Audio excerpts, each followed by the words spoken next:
When a professor's words became too harsh, an unexpected voice spoke out and left the world talking. The lecture hall buzzed with energy as students filed in, some clutching notebooks, others balancing coffee cups. It was just another Tuesday at Whitmore University, a prestigious campus nestled in the heart of Oregon. Inside room 302, a class on cultural criticism was about to begin, taught by none other than Professor Eleanor Grayson, a name that sparked admiration and controversy in equal measure. Known for her fearless critiques and unfiltered opinions, Grayson had a reputation for pushing boundaries, often using public figures as examples to dissect societal norms. Seated in the third row, blending into the sea of eager faces, was a young man few would have recognized. Tall and poised, with a quiet demeanor that betrayed his keen observation, Barron Trump sat unnoticed. He wore a plain hoodie and jeans, keeping his head slightly down as if trying to avoid drawing attention. His presence wasn't a coincidence. Barron had enrolled in the university under an assumed name, hoping for anonymity. Despite his family's prominence, he craved a normal life, one where he could think for himself without the shadow of his last name looming over him. As students settled into their seats, Professor Grayson strode to the podium, her commanding presence silencing the murmurs almost immediately. "Good morning, everyone," she began, her voice crisp and confident. "Today we're diving into the concept of public image, how it's constructed, manipulated, and sometimes weaponized. And we'll be using some real-life examples." Barron shifted in his seat, his expression neutral. He wasn't sure what to expect, but he could already feel the weight of the moment. What followed would shake the room, and him, in ways no one could have predicted. Professor Eleanor Grayson wasn't just a lecturer, she was a force of nature. With a doctorate from Stanford and a prolific career in cultural analysis, she had built a reputation for her fearless takedowns of societal hypocrisy. Her lectures often went viral, shared as both brilliant critiques and polarizing rants.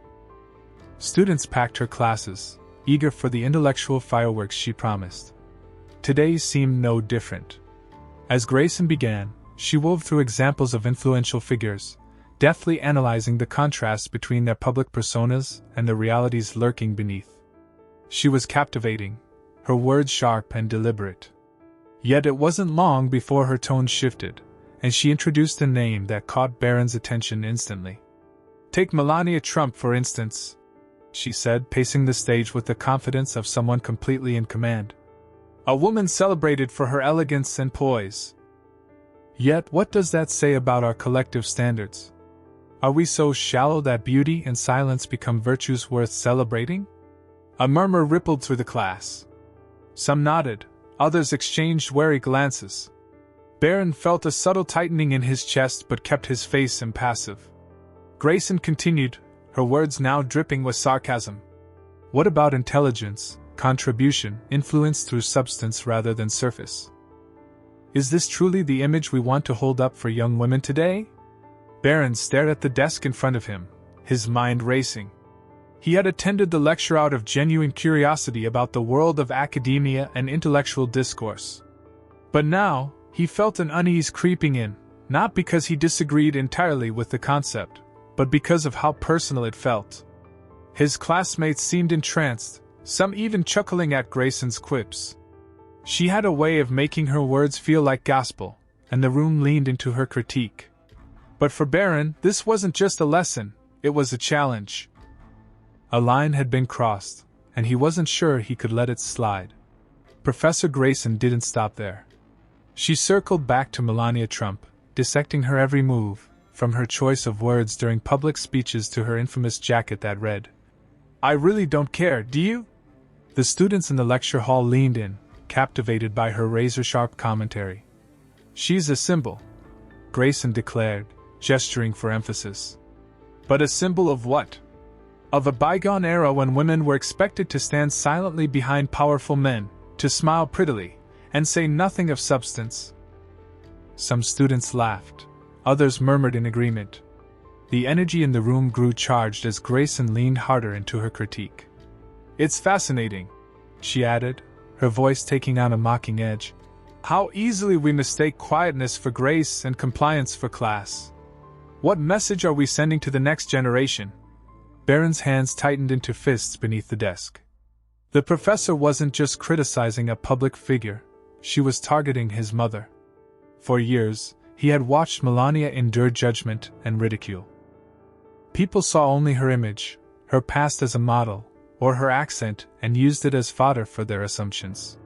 But to him, she was more than that, a fiercely private, intelligent woman who had protected her family with quiet strength.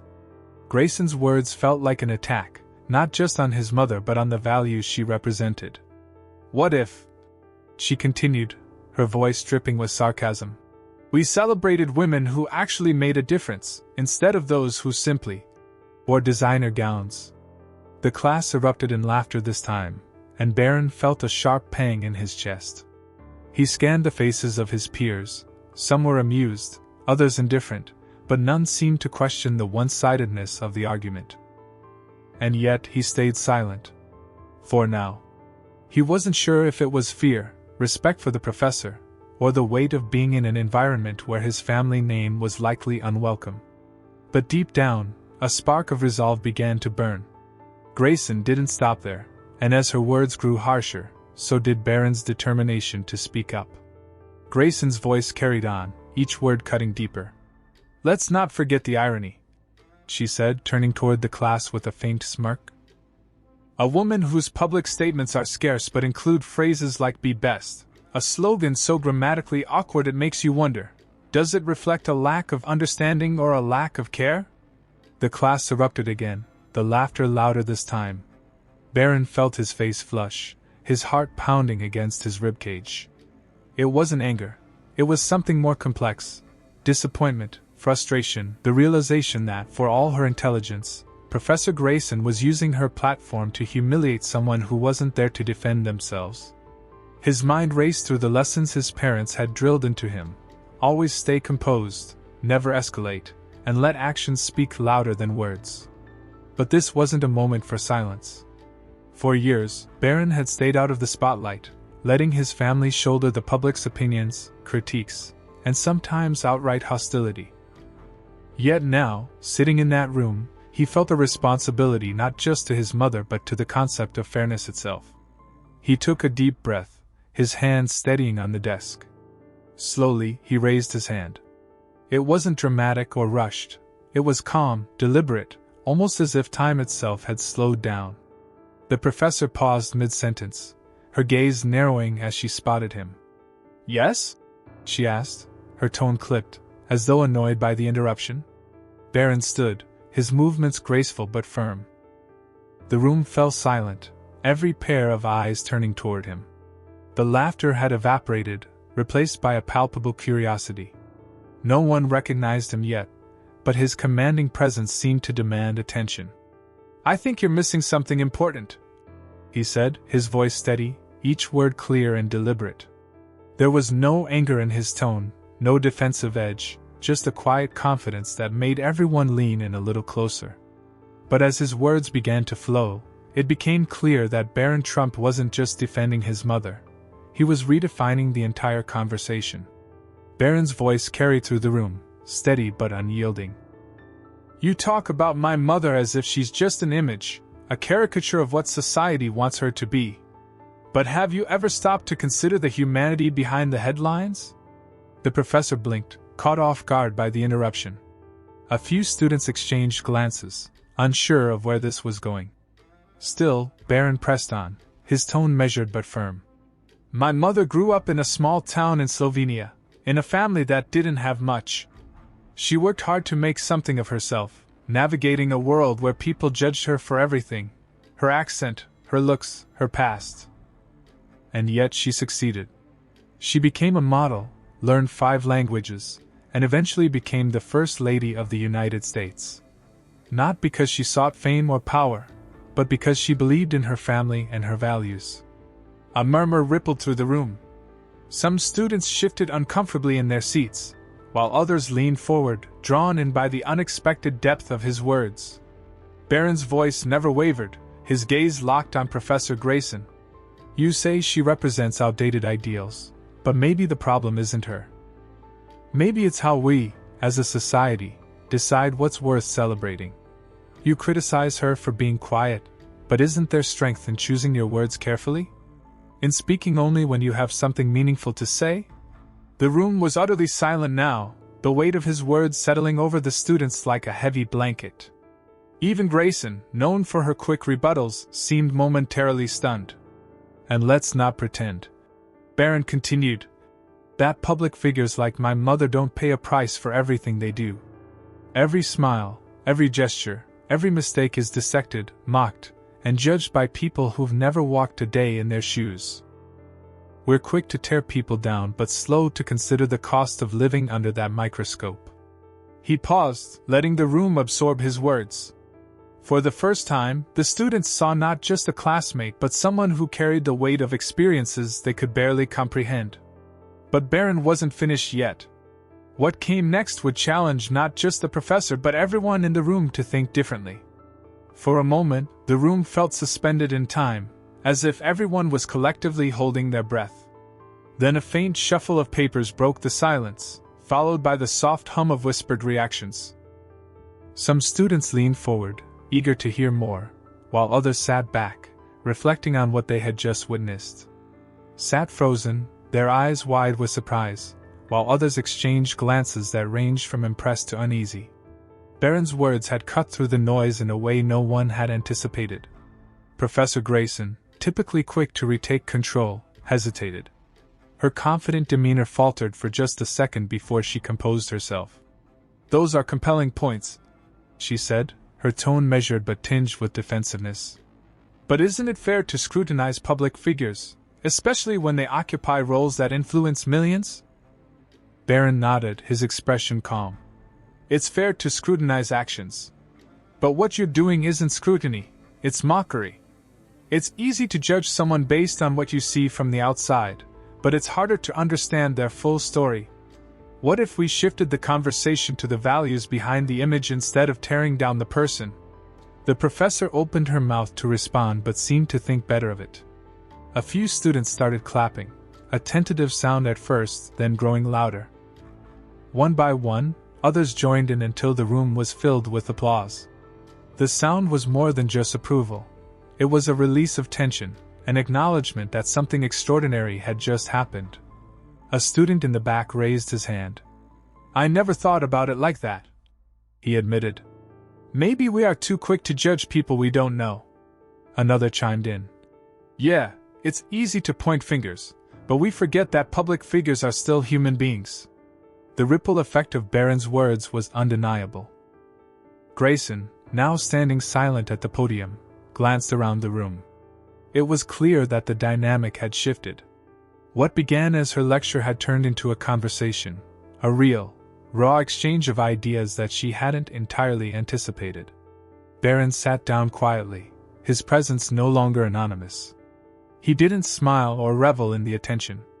Instead, he looked thoughtful, almost pensive, as the applause died down. But this moment wasn't just about applause. It was about the lasting impression Barron's response would leave on everyone in the room. The lecture ended, but the energy in the room lingered like an aftershock. Students gathered their belongings slowly, whispering to each other as they replayed the exchange in their minds. For many, it was the first time they had seen someone challenge Professor Grayson in a way that didn't feel combative but instead transformative. Barron quietly packed his bag, keeping his head down. A few students approached him hesitantly. "Hey, that was brave," one of them said, her voice tinged with admiration. "You really made me think differently about things." He smiled faintly, nodding in acknowledgement. He didn't say much. He wasn't there to bask in praise. His goal wasn't to win an argument, it was to shift the conversation. And judging by the hushed discussions around him, he had succeeded. Meanwhile, Professor Grayson remained at the podium, flipping through her notes, as if searching for something to ground her. A few students approached her with questions, but even she seemed less sure-footed than usual. As she walked out of the lecture hall, her expression was one of contemplation rather than triumph. The impact of the moment didn't stop at the classroom doors. Later that day, snippets of the exchange began circulating on social media.